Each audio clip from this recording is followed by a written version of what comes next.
এরপর সূরা আল ইমরানে وَإِذْ أَخَذَ اللَّهُ مِيثَاقَ النَّبِيِّينَ لَمَا آتَيْتُكُم مِّن كِتَابٍ وَحِكْمَةٍ ثُمَّ جَاءَكُمْ رَسُولٌ। এখানে মিলাদ শব্দ আপনি পেয়ে যাবেন যা আর ভিতরে। এরপর হযরত ঈসা আলাইহিস সালাম ওনার উম্মতদেরকে সুসংবাদ দিয়েছেন, মুবাশশিরাম বিরাসূলি ইয়াতি মিন বাদ ইসমুহু আহমদ।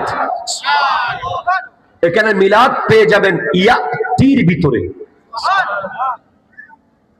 মিলাদুন নবী করা আমাদের জন্য বর্তমান সময়ে ফরজ, শুধু রবিউল আউয়ালে না, বরং মিলাদুন নবী আমাদের করা উচিত 12 মাসে, প্রত্যেক মাসে একবার একবার।